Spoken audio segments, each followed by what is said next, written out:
Chapter 10. The Flying Island of Laputa. I had only been at home for about 10 days when a friend of mine asked me to join him on a journey to the East Indies. I still wanted to see more of the world, and as he was offering to give me double the usual pay, I managed to persuade my wife to let me go. The voyage took 8 months, and after stopping for a short time in Malaysia, we arrived in the Gulf of Tonkin. "I'll have to stay here for a while on business," my friend the captain told me. "But you can take the ship and some of the sailors. Go and see what you can buy and sell in the islands around here." That sounded interesting to me, so I agreed. Unfortunately, we sailed straight into a terrible storm, which drove us many miles eastward. Then, by a very unlucky chance, we were seen and chased by 2 pirate ships. Our ship was not fast enough to escape, and the pirates caught us. They decided to keep the sailors to help sail the ship, but they did not need me. I suppose I was lucky they did not kill me. Instead, they left me alone in a small boat in the middle of the ocean, with only enough food for a few days while they sailed away. I'm sure the pirates thought I would die. However, I saw land some hours later, and I managed to sail the boat to it. As I stepped out of the boat and walked up the beach, I noticed that although the sun had been very hot, the air suddenly seemed cooler. At first, I thought a cloud was passing over the sun. But when I looked up, I saw, to my great astonishment, a large island in the sky, between me and the sun. It was moving towards me, and there were people running around on it. I waved my arms and shouted as loudly as possible, "Help! Help!" I cried. "Rescue me!" When the island was about 100 meters over my head, they let down a seat on a chain. I sat on it and was pulled up to the island. I had discovered the flying island of Laputa. Laputans are certainly strange-looking people. Their heads always turn either to right or left. One of their eyes turns inwards, the other upwards.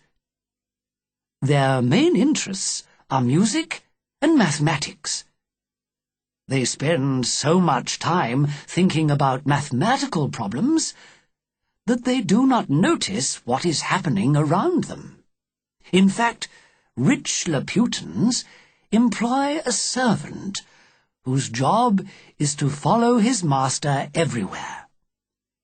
The servant warns him if he is going to step into a hole, and reminds him to reply if someone speaks to him.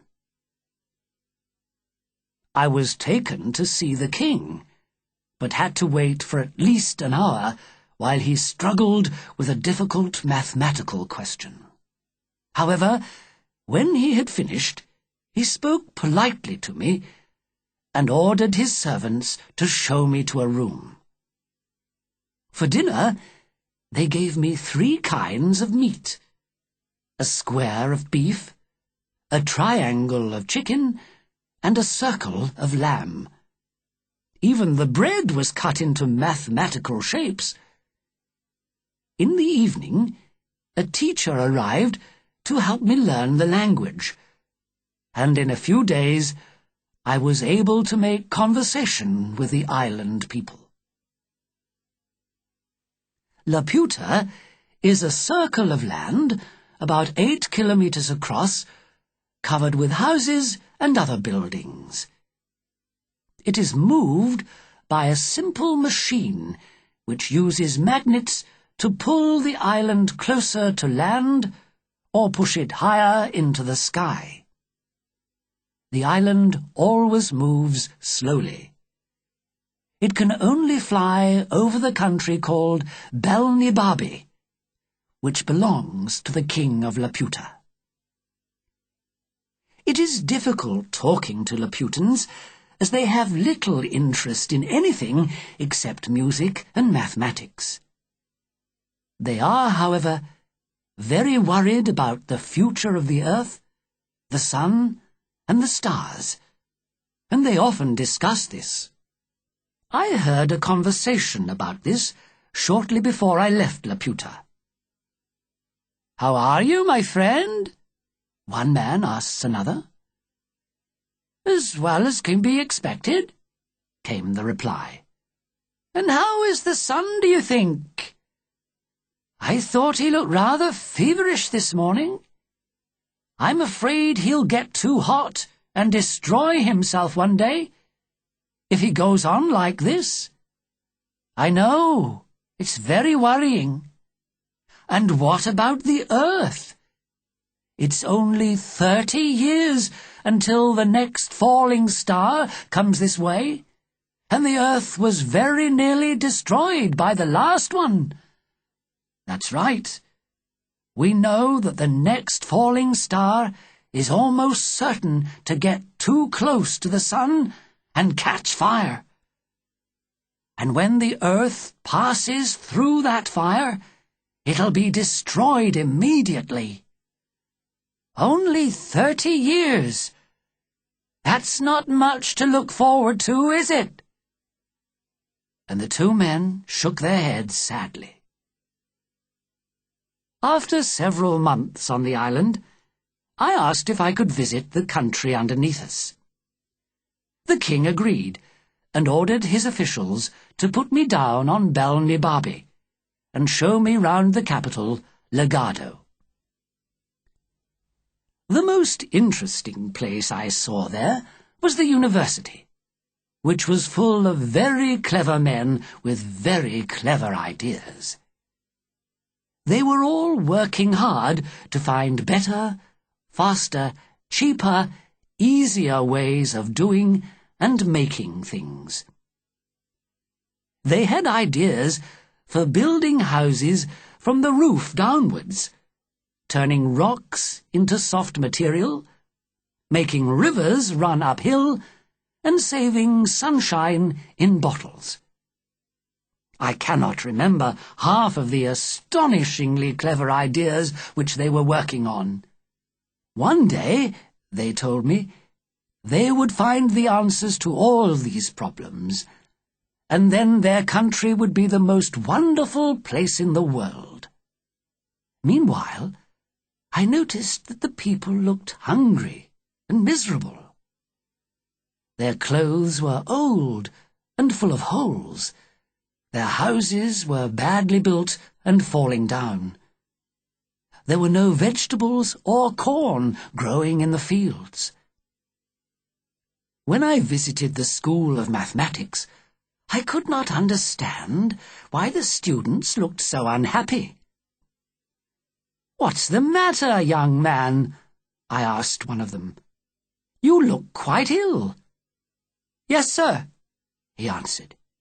"You see, we've only just eaten our lessons for today, and it's made us feel rather sick." "Eaten them?" I repeated in surprise. "Why did you do that?" "Oh, that's the way we learn here, sir," he replied. "Our professors write mathematical questions and answers on paper, then we eat the paper.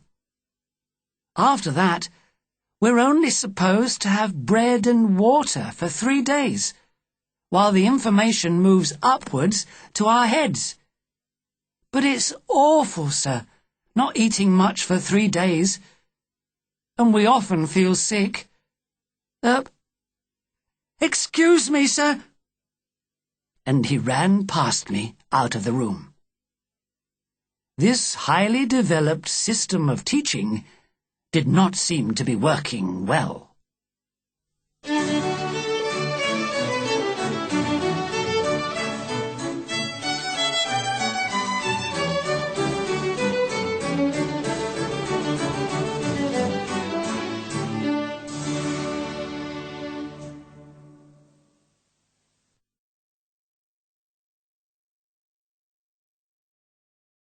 Chapter 11. Glubbdubdrib and Lugnag. Although the Laputans were kind to me, I did not want to spend a long time in their country.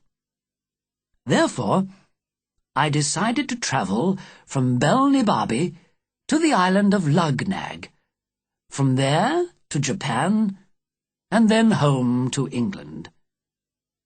But before I went to Lugnag, an official I had met in Lagado persuaded me to visit the small island of Glubbdubdrib.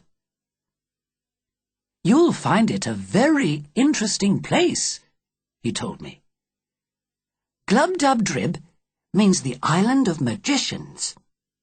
All the important people there are good at magic, you see. The president is the best magician of them all. But I must warn you, he has some very strange servants. They're all ghosts. By using magic, he can order the ghost of any dead person to be his servant for 24 hours, and the ghost must obey. It seemed unbelievable, but it was true. When we arrived on the island, we were invited to the president's palace. His servants certainly looked strange to me. There was a smell of death about them. When the president no longer needed them, he waved a hand and they simply disappeared. I visited the president every day during my stay, and soon got used to seeing the ghosts. One day, the president said, "Gulliver, would you like to call a ghost? It could be anyone from the beginning of the world up to the present day. You could ask them questions about their lives, and you can be sure they'll tell the truth. Ghosts always do." "That's very kind of you, sir," I replied, and thought hard for a moment. "First, I'd like to see Alexander the Great, please." The president pointed out of the window. There, in a large field, was the ghost of Alexander with his huge army. This famous king lived long ago in Macedonia, in northern Greece. His kingdom covered many countries, from Greece to Egypt, from Persia to parts of India. But he died very young, when he was only 33, and no one knew why. The president called him into the room. "Great king," I said to him, "just tell me one thing. Were you murdered, or did you die naturally?" "Young man," he replied, "nobody murdered me. I drank too much and died of a fever." So, in these few words, I had learnt one of the secrets of history. I turned to the president. "And now, may we see Julius Caesar and Brutus?"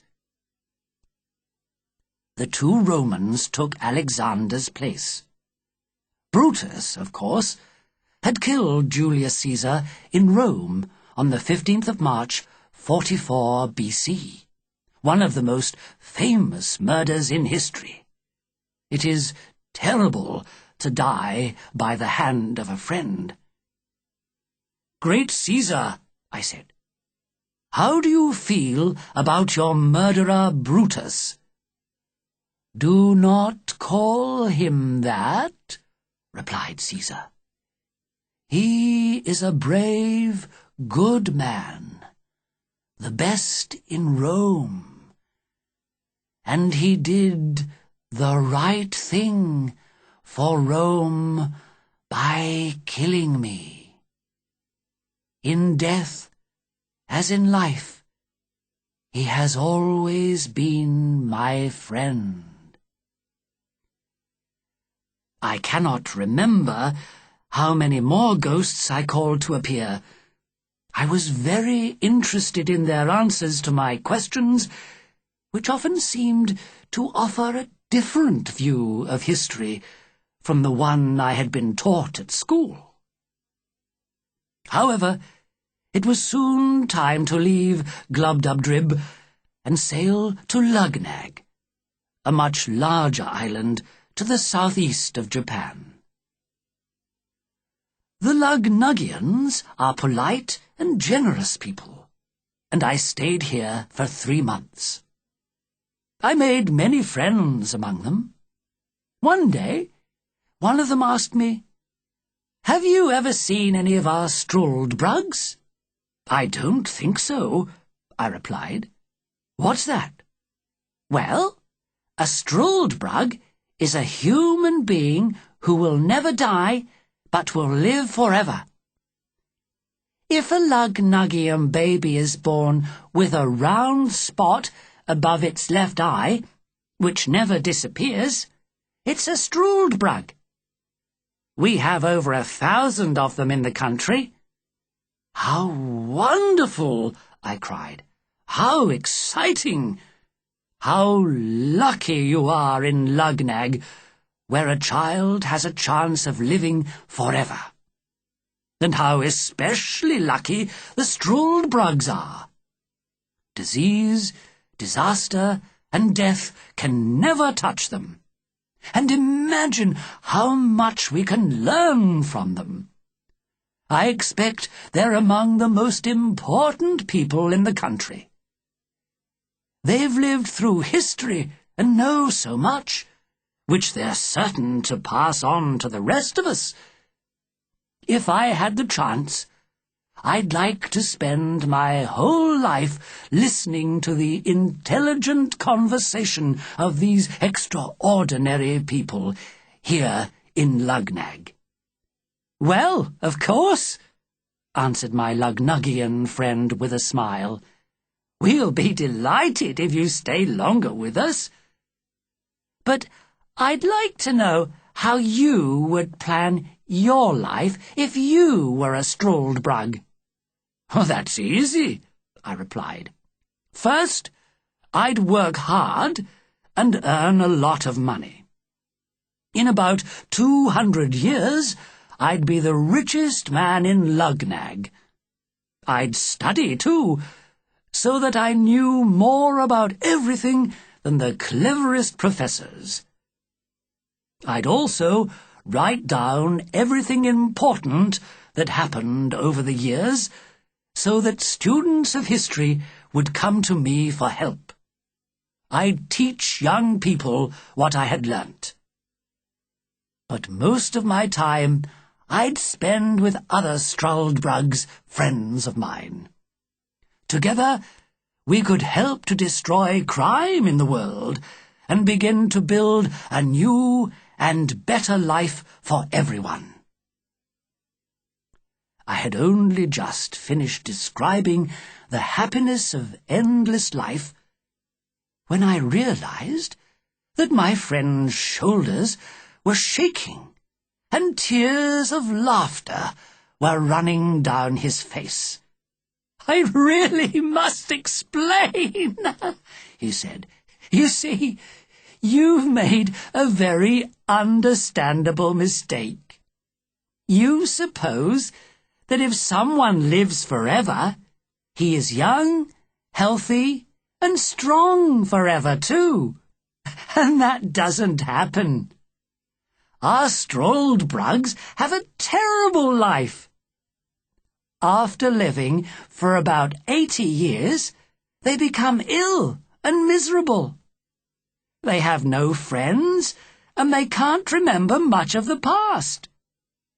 At that age, the law considers them to be dead, so their children inherit their houses and money.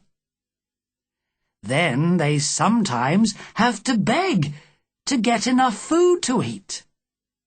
They lose their teeth and hair, they forget the names of their families, and the only thing they want is to die.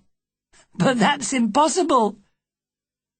I realized how stupid I had been, and felt very sorry for the poor Struldbrugs. I finally left Lugnag on a boat sailing to Japan. From there, I found a ship which was returning to England. My voyage to Laputa, Balnibarbi, Glubbdubdrib, and Lugnag had taken me away from home for 5.5 years.